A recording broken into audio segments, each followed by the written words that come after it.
mysterious Roman grave, uncovered in London. A new interpretation of an ancient relic.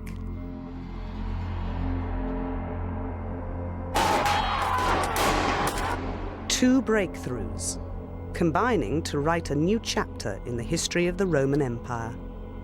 The story of the Gladiatrix.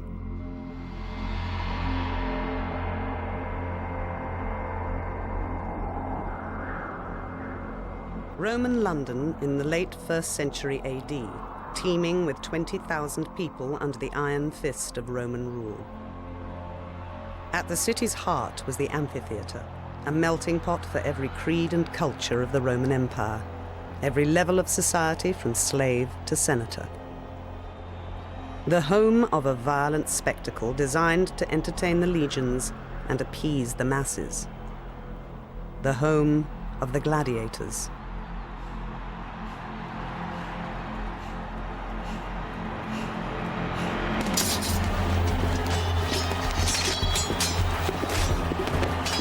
But by AD 70, the spectacle of man slaughtering man was not enough. The mob demanded variety as well as blood.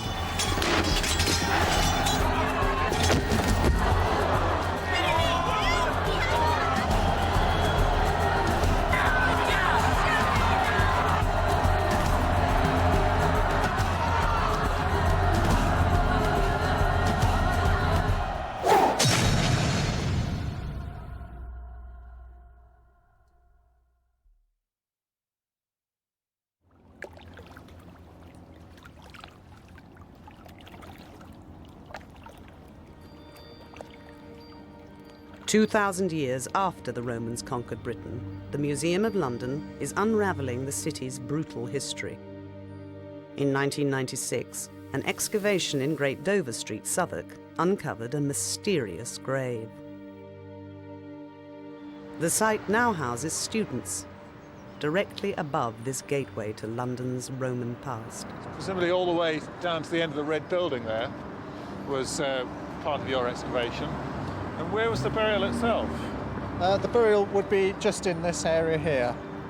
Just underneath the... underneath the building. Underneath the red walls. Around 30 Roman graves were found on the Great Dover Street site, but archaeologists soon focused their attention on just one. The grave was filled with artifacts suggesting wealth and status, but it was clear that these were the bones of no ordinary wealthy citizen.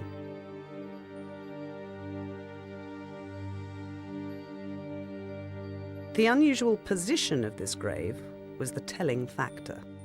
It did at first appear, from the reports that were coming from the excavation, that the burial was actually in a quite different context to the other burials there, and more particularly, that it was isolated by itself, and that in fact the Dover Street burial, although to some extent peripheral, was indeed part of the whole cemetery complex.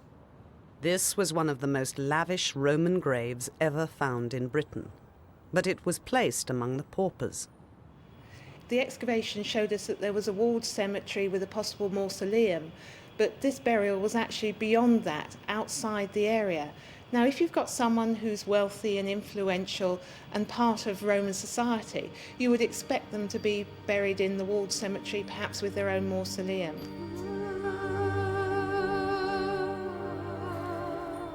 This contradiction was to spark an archaeological mystery. Obviously, one starts to speculate, why is this so? Why have we got this very elaborate, rich burial ceremony going on? That speculation, to some extent, starts to fuel the idea of social exclusion. Is this person deliberately being excluded from the normal burial area? The outcasts of Roman society included slaves, criminals, and prostitutes. All would have been banished to the fringes of a Roman cemetery. None would have been given a ceremonial funeral. Only one extraordinary group had the power to overcome this social stigma and move at will through the different levels of Roman London's rigid class system. The Gladiators. The idea of the gladiator was born when slaves or prisoners of war were made to fight to the death at the cremation ceremonies of wealthy citizens.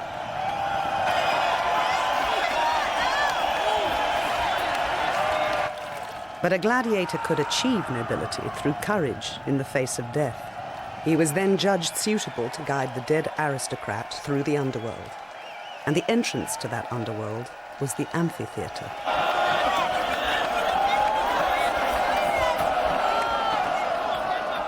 For the pleasure of the crowd, the gladiators were taunted by a figure representing Mercury, the Roman messenger of the gods, who roamed the underworld.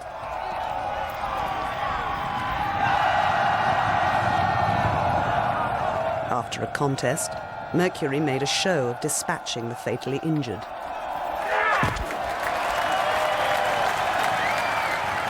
This role was sometimes played by Anubis, the jackal-headed Egyptian god of judgment and gatekeeper to the underworld.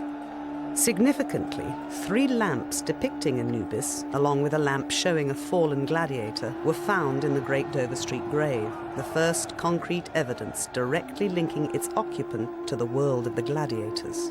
We had 8 lamps that hadn't been used. 4 were just plain, but the other 4 had depictions on them that made us think that perhaps they had been chosen for their symbolism rather than for the fact that they were just lamps.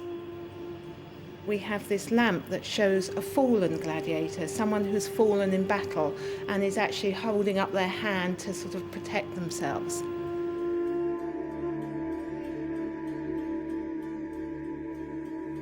In Roman Britain, it is very unusual to find multiple lamps in a burial. Normally, I'd expect to see 1, maybe 2 lamps, but to find 8 is really unique and outstanding. The same lamps also determined the date of the burial. So 4 of the lamps in our burial are picture lamps. And these sort of lamps, we know from dated contexts, occur from about AD 20 onwards into the 1st century, and then they peter out in Britain. The other 4 lamps are what are called factory lamps. These factory lamps only occur in about AD 70, and then again they carry on into the 2nd century.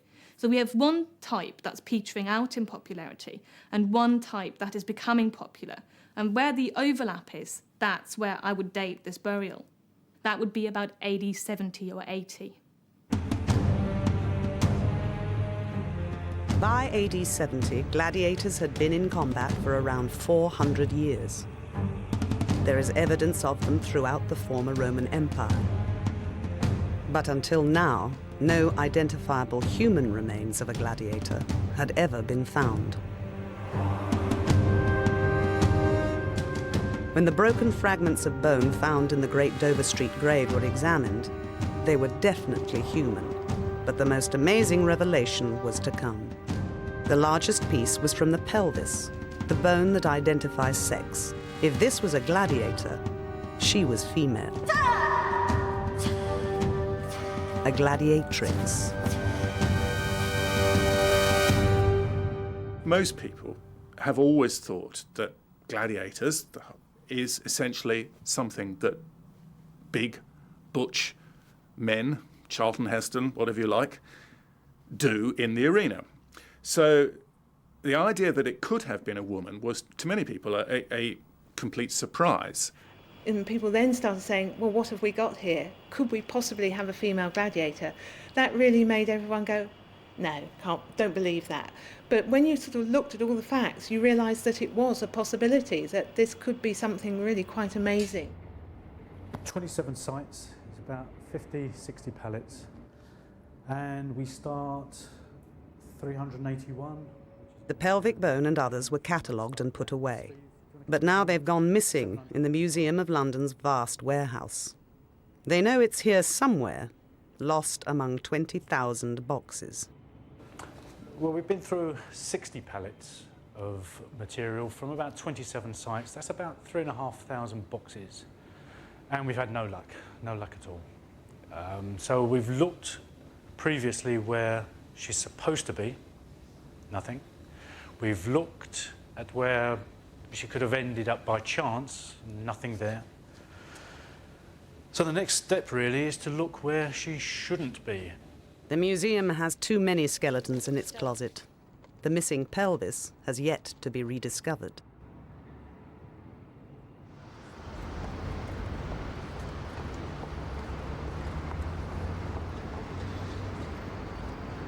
Thankfully, some of the bones were kept on public display and have been returned safely to the museum's archaeological service.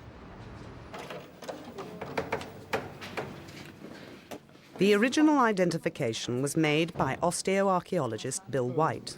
He's joined by human remains specialist Jackie McKinley, who thinks that wear and tear in the bones might allow an additional estimate of the woman's age. So we know it's female, basically. Yes. Pieces of skull. Oh, it's a toe bone there, look. Yes. That's the, in fact, it's the big toe on the left foot, isn't it? That's a cervical vertebra. I mean, they're relatively small, aren't they? Yes, they're a fairly lot of small shrinkage. size. Well, I don't know. I mean, even for cremated bone, that's still relatively small, yeah. They need to find another fragment of pelvic bone. All we were just trying to do is see if we could find that bit of iliac. That's it. That's it. That's actually a tiny, it's small, I know, but it is Well a piece done. of fused iliac crest. So basically, we're talking about sort of that area there, but whereas this isn't fused, that is, you can see it's fused, which suggests that our individual is probably over 30, since the crest fuse is about 25 to 30 years. Right. There are no indications of degenerative disease as of the joints and vertebral column. Yeah, so we've got female from the pelvis, general size of the bone, robusticity, and we've got, she's probably sort of in her 30s. That would be a best guess. Something along those lines.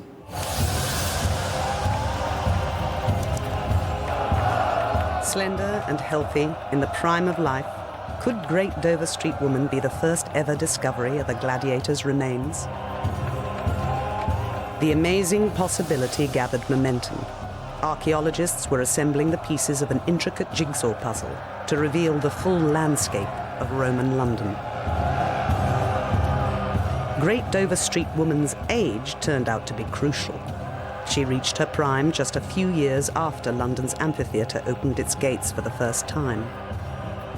And the Museum of London's archaeologists would soon link her directly to the bloody arena.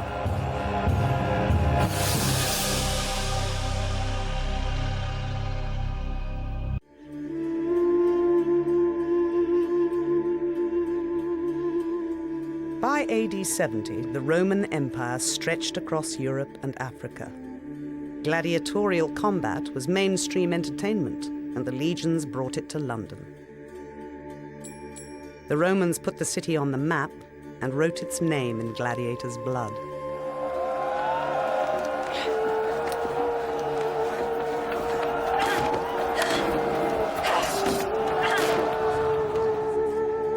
Years of painstaking archaeology have provided the data for a new computer model. To Britons, this was a futuristic city.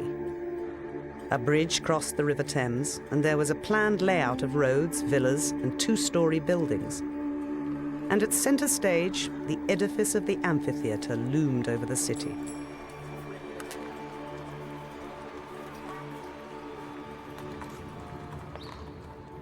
Nine years before the Museum of London found the grave in Great Dover Street, they had uncovered the amphitheatre a mile to the north, on a site earmarked for a new art gallery.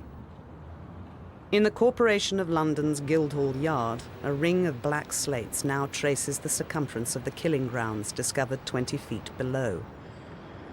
Nick Bateman led the archaeological team. He now returns to the site where thousands must have died with the cheers of the city ringing in their ears. Wow, what a change. So this is about the first time for 5 years that I've been down here. Of course, we're now underneath London. We're now, I don't know, about 20 foot down in the basement of the new art gallery. This is the original Roman level, the ground level of the amphitheatre. And behind these walls here Behind these modern breeze block walls lies the preserved remains of the amphitheatre walls themselves. This, of course, is the east entrance into the amphitheatre. Now starting to walk down the entranceway.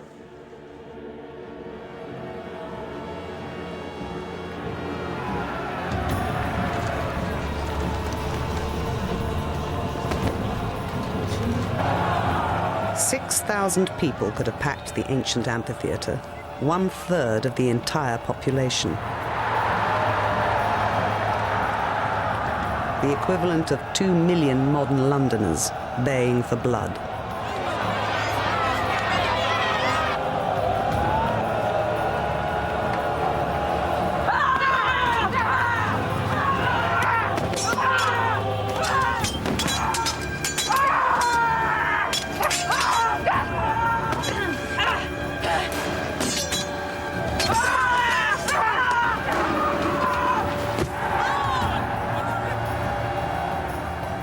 The whole amphitheatre itself dates from AD 70. And we know this because we found several, more than one, timber, which through tree ring dating, dendrochronology, we've established a very accurate date of spring of AD 70 for the felling of those timbers. So very shortly after that, the first amphitheatre was built. In AD 70, the woman found in the Great Dover Street grave was in her prime, and the contents of her grave were to provide persuasive evidence that she was a gladiatrix.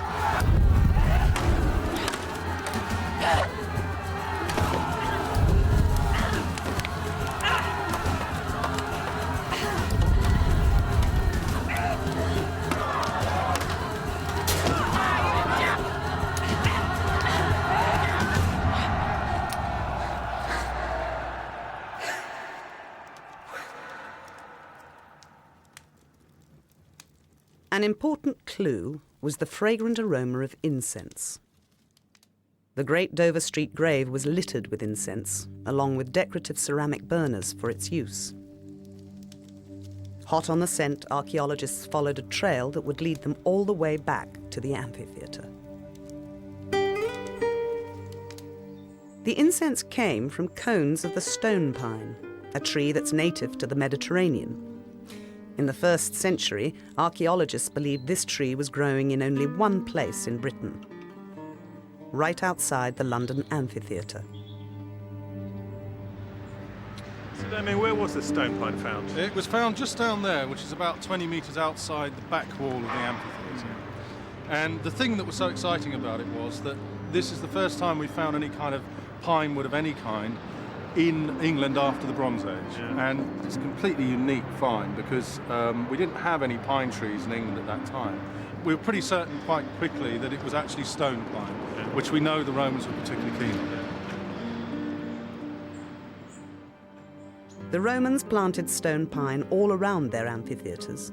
The branches offered shade to the crowds, and the cones were burned as incense to cover the stench of blood and gore.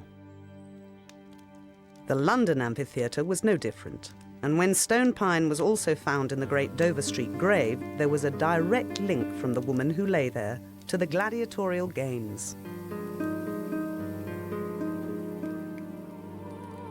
The interesting thing is that we know that the stone pine was used extensively for incense, and we know that what went on in the amphitheatre was intensely ritualized. There was an elaborate series of preparatory and concluding rituals, and it's almost certain that burning of incense was an essential part of it.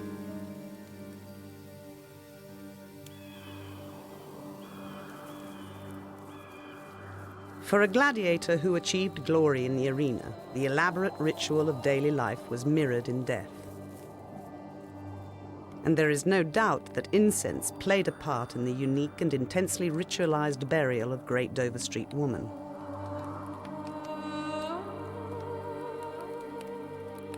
Her bones are probably the remnants of a bustum cremation, an elaborate funeral pyre so rare that it implies an important death. Only 20 have ever been found in Britain.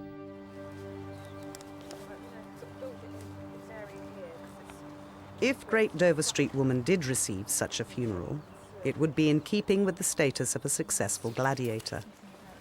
Forensic expert Jackie McKinley aims to find out if a Buston cremation would produce human remains like those found in the grave. We'll try and keep the sides quite straight.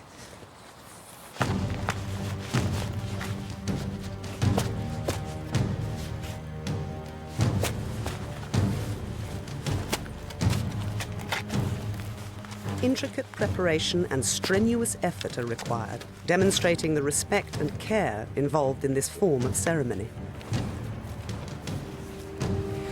What we're doing over here is building a particular type of cremation pyre, and this is called a Buston. This is peculiar in Britain to the Roman period, and the difference between this and normal cremation pyres was it has a fairly large pit underneath it.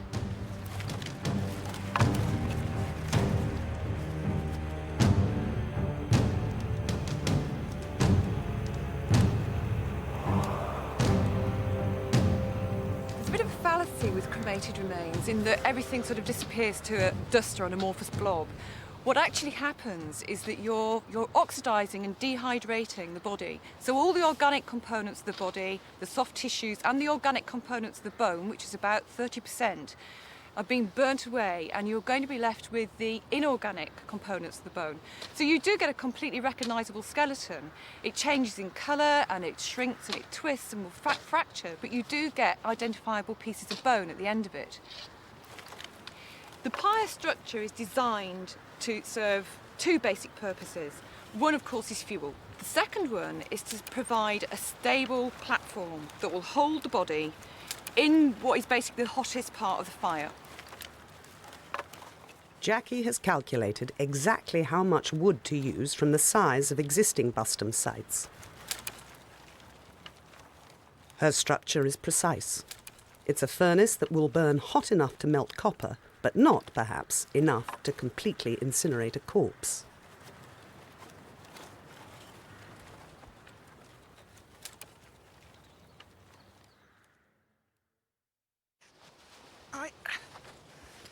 The pyre is completed with flesh and bone. Well, this is a deer that we have from the butchers. Technically speaking, what we're hoping is that it should stay at the top, where it is now, basically. So she's going to get a good send-off. The key to it is that it's a ritual process. That's what's important about it, that you've gone through this ritual act.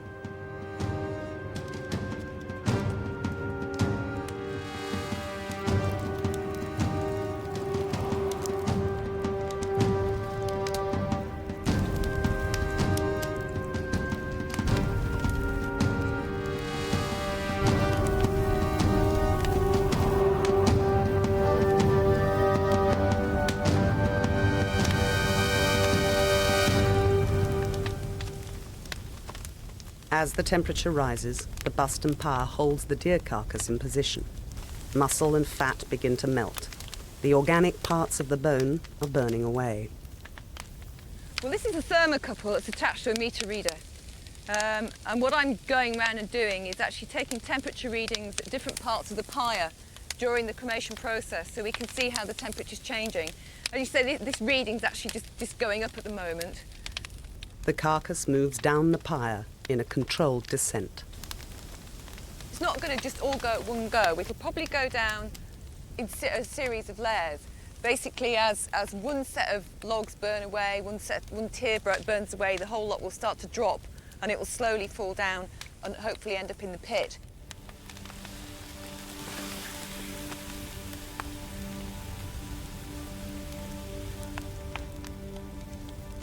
But 1,000 degrees centigrade may not be enough to destroy the hard mineral sections of bone. Will the remains be similar to those found in the Great Dover Street grave? Well, this is about 16, 17 hours now since we lit it, but it's still going away quite happily there. During the main burning process, we had got to 900, 1,000 degrees centigrade. Towards the end, when most of the pyramids actually dropped down, I had thermocouples in the wood ash in the pit, and that was still at 850 to 900 degrees centigrade after about 2 hours, while most of it was down in there. So we're still getting very, very hot temperatures. The similarities suggest that Great Dover Street woman was cremated with equal care. They are still complete bone. Although that broke as I picked it up, it's still a very recognisable bone. We still see that that's a phalanx. You can still recognise quite happily bits of vertebra, bits of skull. So it's still identifiable material. It's not going to disappear to dust necessarily. The unique bustum ritual of Great Dover Street woman's death suggests that she was an important figure. In all likelihood, a gladiatrix. But one historian believes it can be interpreted in a different way. The picture lamps, incense burners, and distinctive pine cones may point instead to her religion. When I first heard about the finds at Dover Street, I was absolutely convinced that we had the burial of a devotee of Isis, found at a site in Southwark, which is not far from where we believe there was a temple of Isis. We've even got a jug with an inscription saying Londini ad Farnham Isidis. This is just contributory evidence for the existence of this exotic and I should say very beautiful cult in the capital. The inscription at London in the Temple of Isis denoted the Egyptian goddess of fertility. Her guide through the underworld was Anubis, the jackal-headed god whose image adorned 3 lamps found in the grave. Prior to this find, there were only 2 other Anubis lamps from the whole of Britain. There are 8 incense burners there as well, so it seems to me that this burial is about having intense light and purifying smells as part of a funerary rite. I think it might indicate somebody who has beliefs that are different from the majority of the population, maybe, Eastern beliefs quite possibly. Because the same combination of objects, lamps, incense burners and burned pine cones, also occurs in a number of temples of Eastern deities.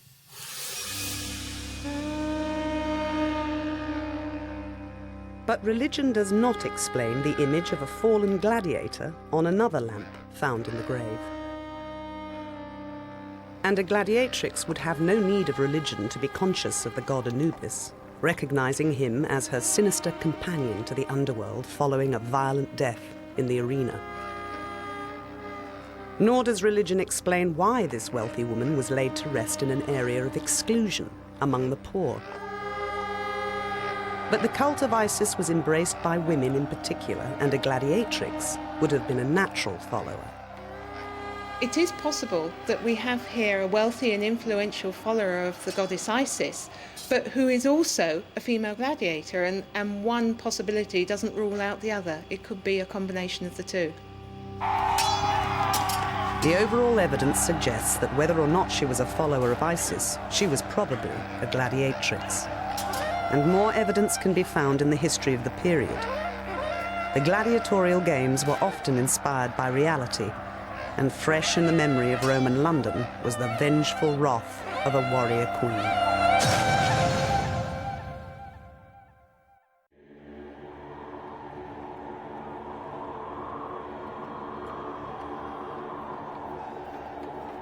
By bringing the gladiatrix into the arena in around AD 70, the rulers of Roman London would have achieved 2 goals.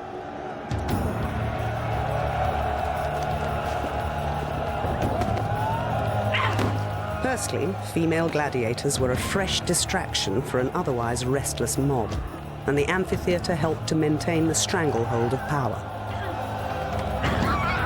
In addition, the Romans were harnessing the spirit of a woman who had brought their ordered society to its knees. Just 10 years before, the British warrior queen Boadicea, or Boudica, had turned this outpost of empire into a smoking ruin. Simon James believes Boudica taught the Romans a lesson they never forgot. Whenever Rome conquered a new province, there was, of course, inevitably a period of settling down when there were many tensions to be sorted out as people adjusted to the new circumstances. In the case of Britain, around AD 60, things went seriously wrong because a lot of soldiers and officials got out of hand and started to beat up and abuse important Britons, and this triggered a huge explosion of resentment. Well, Queen Boudica, who had herself been flogged and her daughters had been raped by Roman soldiers, led an enormous army of aristocrats and apparently also ordinary people, over 100,000 of them, on a great campaign of vengeance and destruction, which resulted in the complete flattening of several new Roman towns in Britain, not least London itself. Very quickly, once the Romans re-established control, as they did within a few months, the city was re-established. Within a few years, the harbour was working again, and then we see the rapid redevelopment of the public buildings and the private properties, and the establishment of new institutional buildings too. In just 10 years, Londinium was rebuilt, with control the top priority. The new amphitheatre was the focal point, providing a diversion for the increased army presence. With Boudica's memory hanging over the city, the time was right for the emergence of a strong female gladiator who could win glory through combat.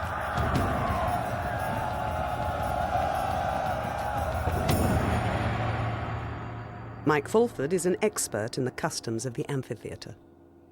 Gladiatorial contests didn't necessarily end in death.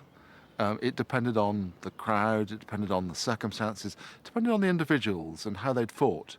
And so both gladiators could have left the games unharmed and lived to fight another day.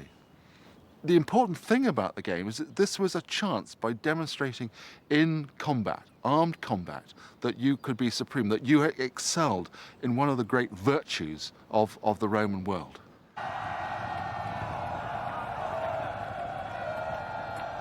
A successful gladiator would have earned considerable sums, and he would have retired wealthy, which allowed him to set up his own property, his family would have been secure, and in that respect, he would have earned his place in society. And of course, if you survived, and we know that many gladiators did survive after many, many games, then it's as if you were a retired, I don't know, sports player, you know, you were a leading person, you were famous.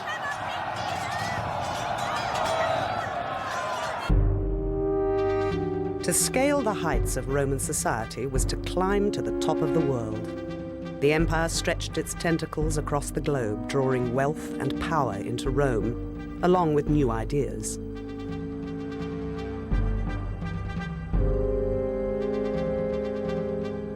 In Ridley Scott's epic Gladiator, the Coliseum is terrorized by female gladiators riding chariots. In real life, was this deadly attraction inspired by something the Romans saw in Britain? The movie's historical advisor was Harvard professor and classical scholar Kathleen Coleman.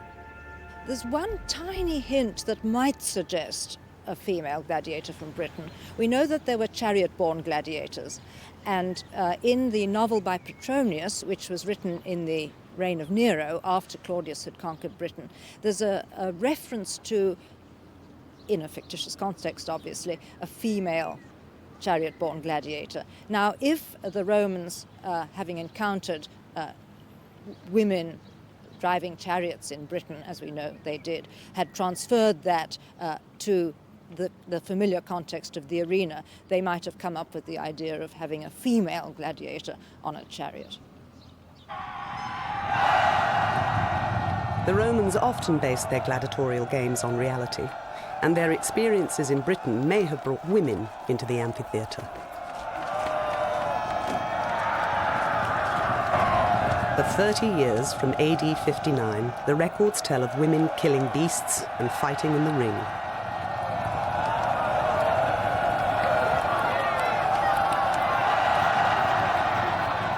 Wild women spicing up the novelty and spectacle of the amphitheatre. London's Great Dover Street woman lived in this same period and may be the only case where archaeologists have found a female gladiator's actual remains.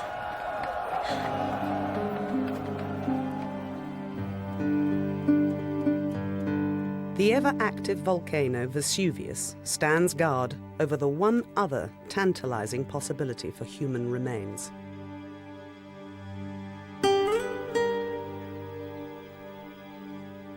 The city of Pompeii was frozen in time during this key period of Roman history. It was engulfed by a sudden eruption of Vesuvius in August 79 AD.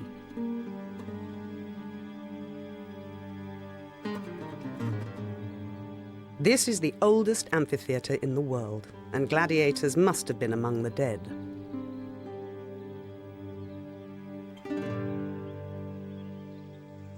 This is a porticus behind the theatre. And when it was excavated, it was found to be full of gladiatorial equipment. So gladiators must have been living here, at least when the eruption occurred. And possibly they were moved in here after the earthquake of AD 62. So maybe there were 15, 16 years during which gladiators were living here until that sudden destruction in 79. More than just equipment was found in the gladiators' barracks. There is evidence that women died here, at around the same time that Great Dover Street woman died in London. In these barracks, a number of skeletons were found, and 2 of those skeletons were associated with jewelry. So some people think skeletons and jewelry, the skeletons must have been female. If they were female, why were they here? Are we talking about gladiators' concubines? A contract with a local brothel? Are we talking about women just trying to escape the eruption and carrying their worldly wealth with them? There may be another explanation.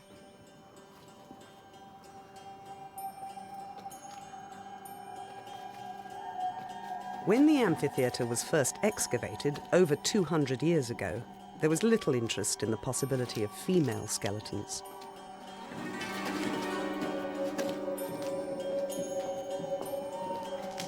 Vast quantities of bones were stored beneath the city streets. If the bones of a woman could be found and examined today, they might reveal the wounds from a life of combat in the arena.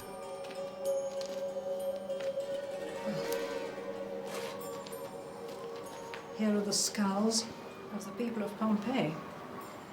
Some of them. And these must have been people who watched the spectacles in the amphitheatre. These could even be some of the gladiators that were found in the gladiatorial barracks. Everything's just piled here. So there's no means of telling who was who.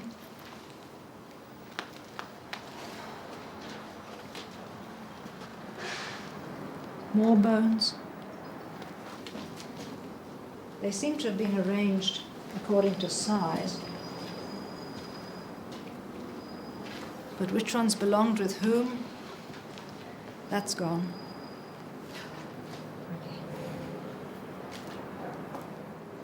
And there's no way of putting these people together. These are not complete skeletons. If we wanted to try and establish the gender of the person found among all that gold jewelry in the barracks, we wouldn't be able to put that person together from these piles of bones. Pompeii is a dead end. Kathleen Coleman turns her spotlight on a stone relief in the British Museum. Rock-solid evidence of fighting women that suggests a link between the Gladiatrix and the ancient myth of the Amazons.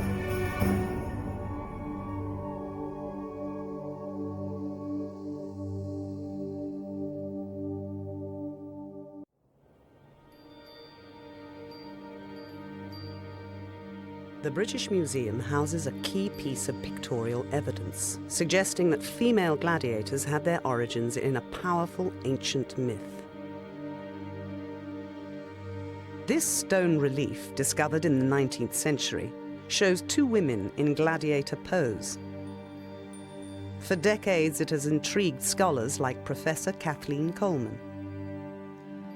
These 2 remarkable ladies come from Halicarnassus in modern Turkey, which was part of the Greek East under the Roman Empire.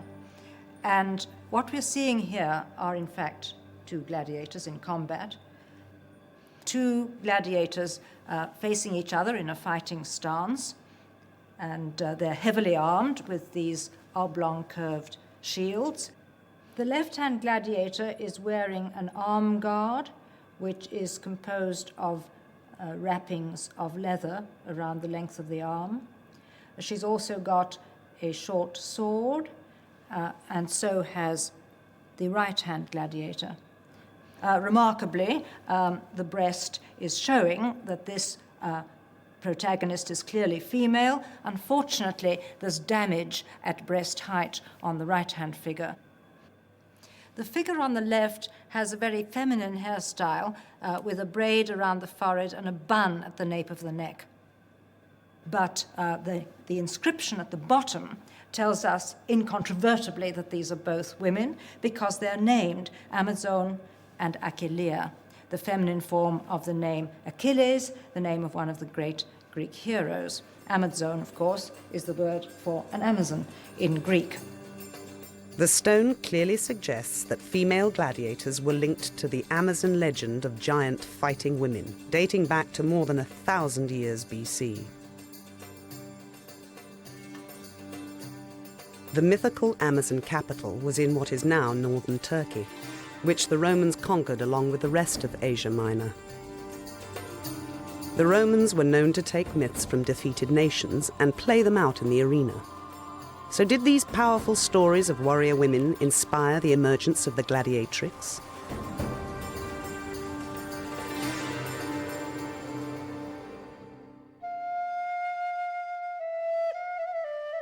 One version of the Amazon myth takes them into what is now Russia. But was it really just a myth? The Romans themselves did find fierce fighting women on these bleakest frontiers of the empire.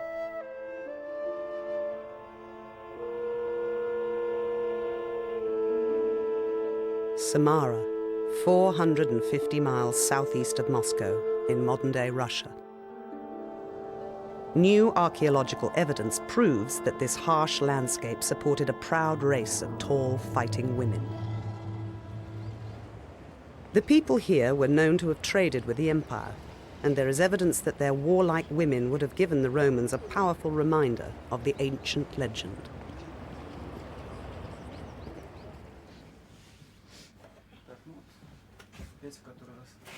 Janine Davis Kimball was the first foreign scientist allowed into the former Soviet Union to work with Samara's archaeologists.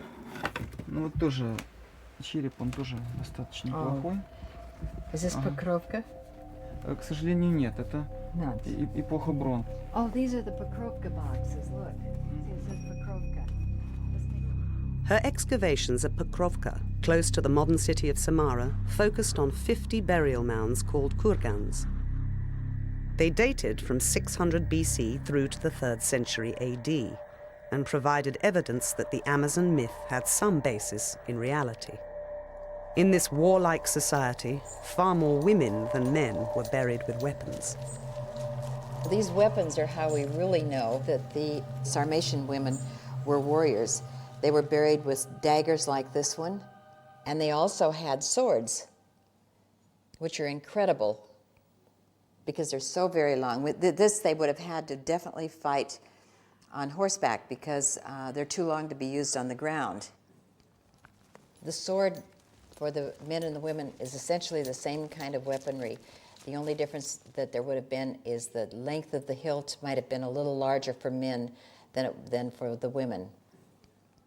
We can definitely prove that the women were involved in warfare. We've excavated women that have had arrows actually embedded into bone. And we have this female who suffered an extremely serious trauma, a blow on the head, and then it is healed, causing this huge growth of bone. One of the young warrior women at Pokrovka was buried with 40 arrowheads like these. And today that may not seem like a lot of value, but by the time you gather up the bronze and make it and cast it, that's a considerable amount of wealth to go in the burial, and she had other artifacts in addition, so They seem to be of higher status as a whole than men. Some of the key discoveries relate directly to the period when the Romans were trading here. In an age when the average woman was under 5 feet tall, the local women were giants. We have a very long face, very heavy Europoid face, and we have very, very strong bones in this woman. And this is typical of these women. They were about 5'5", 5'6", very robust kind of people.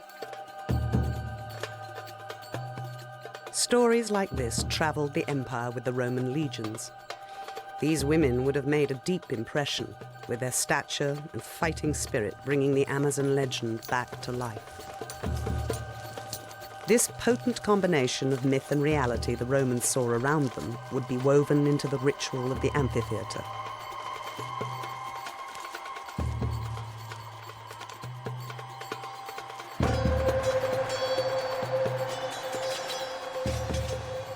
Ritual dominated the daily routine of the gladiators. Even in the arena, with their lives at stake, they had to obey the rules of combat.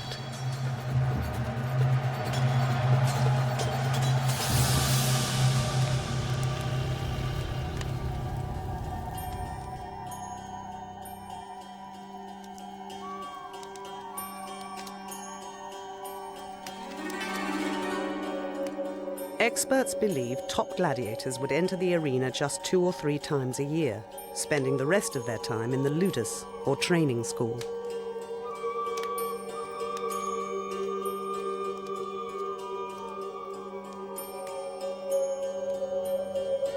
Kathleen Coleman examines the ludus at the Coliseum in Rome. Now, in this training school, gladiators would have lived and been trained and practiced, presumably in front of an actual audience, because up here we see the remnants of what would have been the stands, which held several thousand people, actually.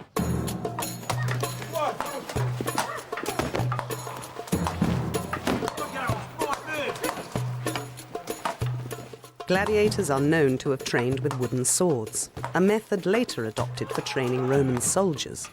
We know that gladiators were trained here by highly specialized trainers, so that for a particular gladiatorial style, you would have had a trainer who specialized in that style. And so sophisticated were the methods that the gladiators were trained in, that on their epitaphs they specifically mention if they could fight in more than one style. That was something really exceptional. And if you could fight in as many as 3 styles, you really were Superman. Or superwoman. But Great Dover Street woman's grave had no weapons, and unfortunately no epitaph survives. There is therefore no record of her fighting styles, but there is plenty of information on the types of equipment she would have used.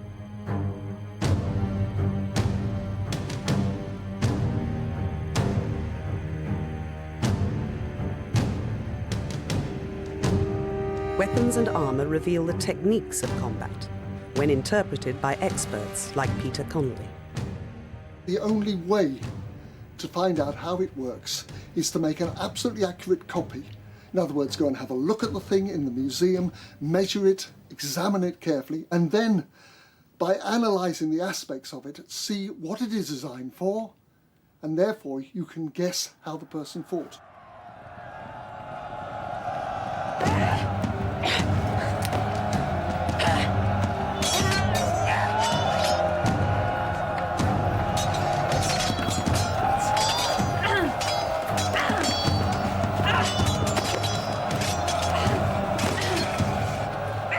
Take, for example, the helmet of the Secator. It is designed specifically for certain purposes. Looking normally, if you just stand looking in front of you and can move your eyes, you can see about 150 degrees. And you are conscious of things that happen actually slightly round further than that. When you've got this on, it's limited to 1/3 of that. 50 degrees is your limit. The eyes cannot be attacked. The narrow gap between the 2 eye holes probably related very much to the trident, so that the trident could not possibly go through and go into the eyes. The retiarius, on the other hand, did not have a helmet, but wore this extended shoulder guard fitting over the shoulder, and it enabled the person to duck their head behind it if a blow was coming straight at their eyes. This also, notice the curve of it, which if the blow is coming high towards the level of the eyes, it would slide down, not up, again taking it away from the eyes. The eyes were the most important thing, because if you blinded, the fight is over, and a very good fighter could actually lose their career, which might have lasted for years.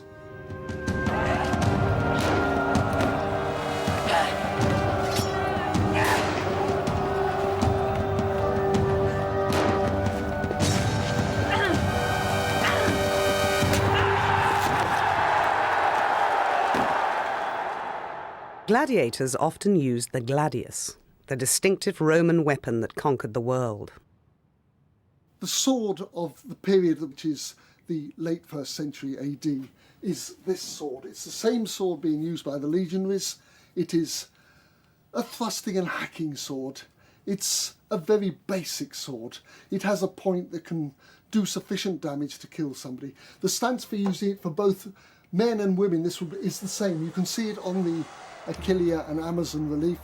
You're putting as little of your body as possible under threat from your opponent, and you're going in for a thrusting position like that. What began as slave fights had evolved into a heavily ritualized spectacle combining art, theatre, and lethal sport. The Gladiatrix was another symbol of change, but Roman entertainment was becoming increasingly depraved, and the most disturbing practices were yet to come. This powerful fighting figure was to turn that world upside down.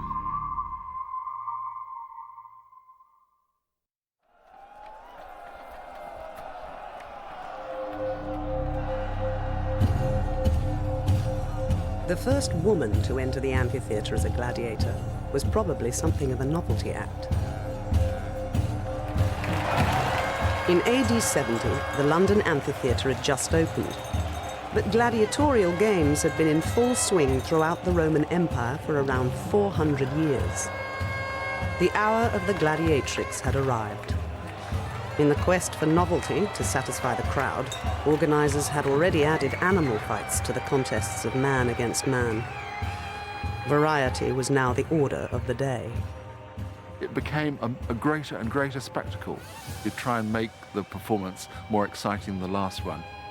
We have sources which describe hundreds of wild animals, from Africa, from Syria, from all parts of the empire, bringing in stags from Britain, for example, and mixing them in different combinations. So there was a sort of experiment going on there all the time, and you'd want to do better, because obviously people they remember what the last games were like, and they'd be looking for some novelty. Historical records show that the seats were full by mid-morning, as citizens and slaves crammed into the stands to watch the day's action.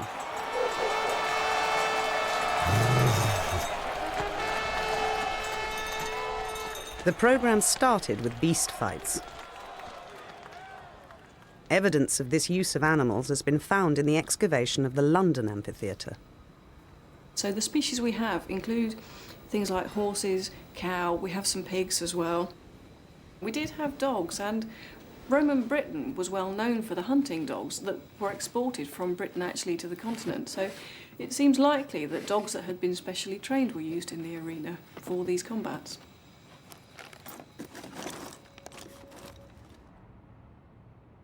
The excavation of the amphitheatre at London's Guildhall site also revealed the remains of a bear and the skulls of a number of bulls, including one found in a Roman drainage ditch. We found a massive skull in one of these drains. It's very large and very heavy, but this was it, and it was placed just like this, straight into a drain.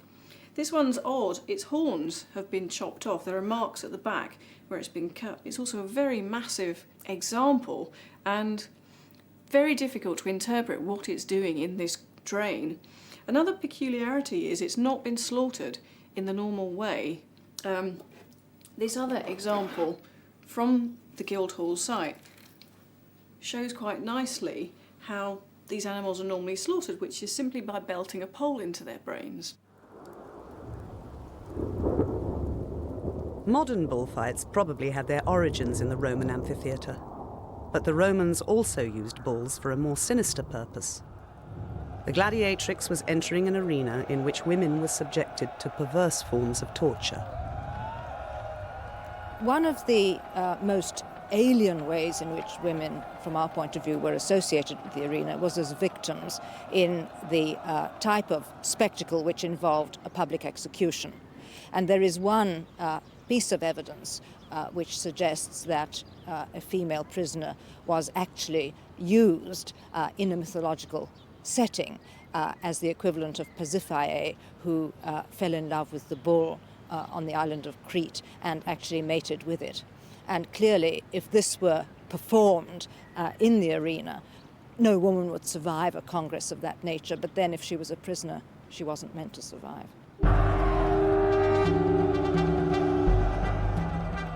In the 1st century, the Emperor Nero indulged his desire to reenact mythical stories involving animals. The Roman historian Suetonius makes direct reference to a woman hidden in a wooden cow who was mated with a bull.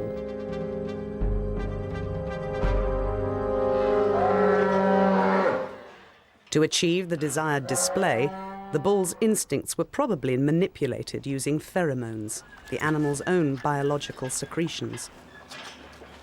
The Romans would have been well aware of the behaviour of their animals. They were much closer to animals than we are today. They would have observed the behaviour of the male looking for prospective mates. They would have, I'm sure, been aware of the secretions produced by the females on heat. So it's quite conceivable that, yes, they could have, in fact, used bulls in that way. I mean, it may have required some form of training to get them to mount something that's not a bull. In this perverted arena, a gladiatrix would at least have had a fighting chance of survival. Less fortunate slave women were dispensable victims, waiting in terror to discover what hideous excesses the organisers would think of next.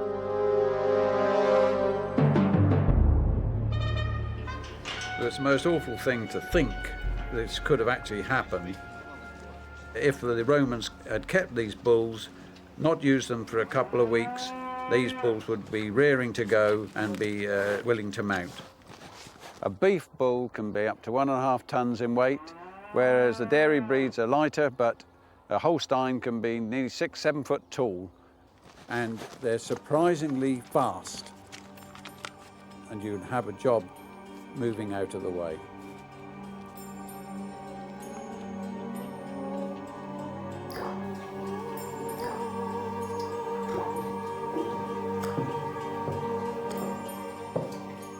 As human victims waited in the ring, their animal attackers were prepared for a dramatic entrance. There was a vast network of machinery and hidden trapdoors underneath amphitheatres like this one at Trier in Germany. As ever, death came from below, from the underworld. This is the subterranean area of the Trier amphitheatre. It served the same functions as the subterranean area of the Coliseum in Rome. In the middle of this hall, we have a large pool, and in this pool we discovered a scenic machine which was used to have animals lifted up to the surface, maybe to have dead animals or even dead gladiators removed from the surface. In the Roman period, when there were games, there must have been a very impressive atmosphere downstairs. It was dark, it was wet. There were people busy with organizing killing activities. We know from Roman inscriptions and Roman literary sources that people consider this to be also a place of martyrdom.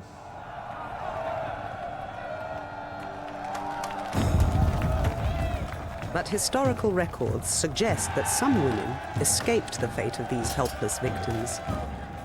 In the 1st century AD, the Emperor Domitian had women fighting after dark by torchlight. Since the special thrill of mortal combat was usually saved for last in the amphitheatre's running order, it appears that these women were taking on a more powerful role. As female gladiators, they had become the main attraction.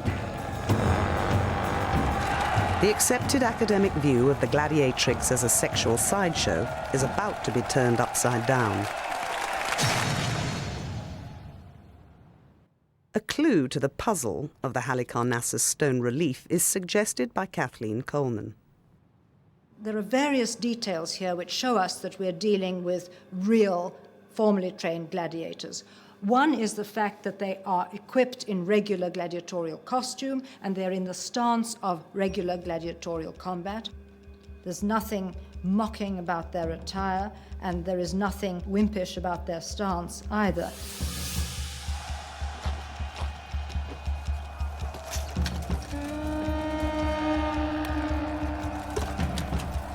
I think what we have here admittedly accommodates maybe a certain degree of titillation on the part of the male viewer in that the torso is bare, as indeed it would be in this style of gladiator.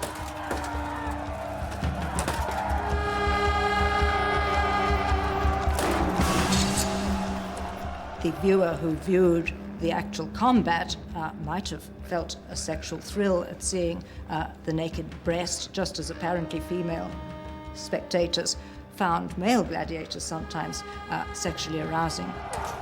A new interpretation of the most puzzling aspect of the carving challenges the notion that these women were simply novelty acts.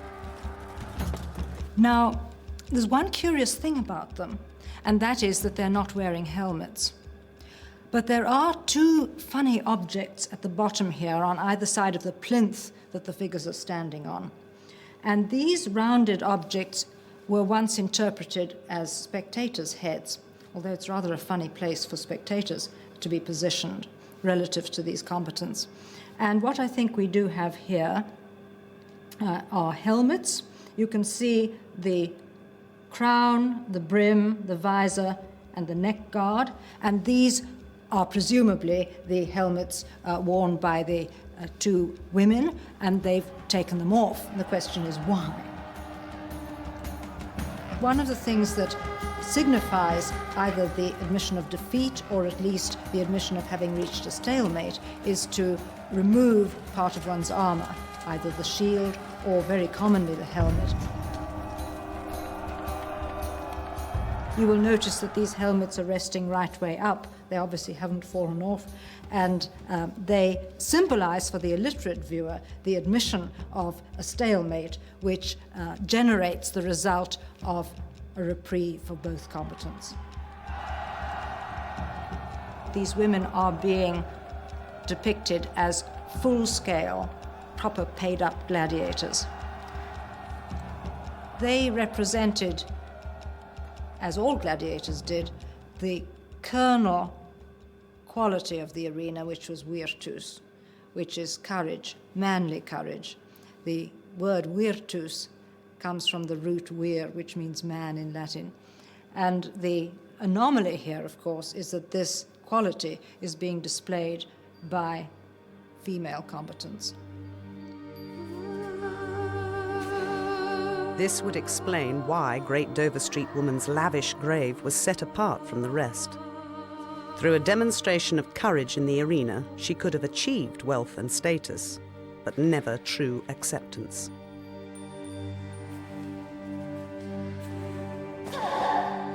Like the male gladiators before her, the Gladiatrix had challenged the barriers of Roman society. Women were tightly classified in Roman law, from the slave, through the freeborn to the highborn citizen. In the arena, seating was determined by status, the most important to the front, women towards the back, in inferior seats. Roman men expected women to be chaste and moral, the guardians of the home, tending to domestic duties and the children. These were virtues embodied by the Vestal Virgins, 6 incorruptible priestesses who were the only women allowed to sit close to the action. A physically powerful woman like the Gladiatrix must have been an uncomfortable thrill for Roman men. A female gladiator is a hugely paradoxical notion for Romans. The spectacle of an athletic, confident woman wielding a sword, I suppose, might well have been found exciting in all sorts of different ways for the Roman male viewer. I mean, in some ways, such a figure is perhaps embodying the worst fears of the anxious Roman male. You know, this is really what's lurking inside every apparently demure Roman female. It's kind of the gladiator waiting to get out. Before the time of Great Dover Street Woman, a number of Roman laws were passed concerning the amphitheatre. Early in the 1st century AD, freeborn women under 20 were barred from combat. Then it became any woman or man of high status, so it wasn't just slaves or prisoners who became gladiators. Perhaps the Gladiatrix wanted to fight. I think the notion of a female gladiator is known to be from the senatorial or equestrian elite. Would have been a very shocking thing for a Roman audience. Traditional ideal of the Roman matron is a whole world away from the woman who puts her body on display in the arena, who takes on masculine virtues, acquires masculine skills, and takes pleasure in providing entertainment. Whatever class she emerged from, a gladiatrix would have ended her days as an outcast.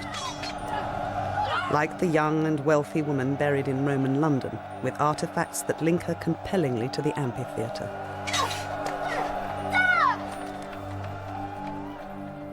The position of her grave, the very fact that first alerted archaeologists to her story, reveals a woman who fell outside the normal boundaries of society.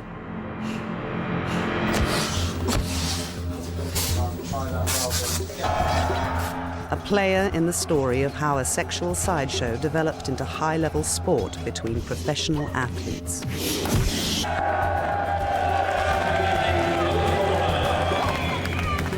And the image is as unsettling today as it was 20 centuries ago. The thrilling, ambiguous image of a woman who fights.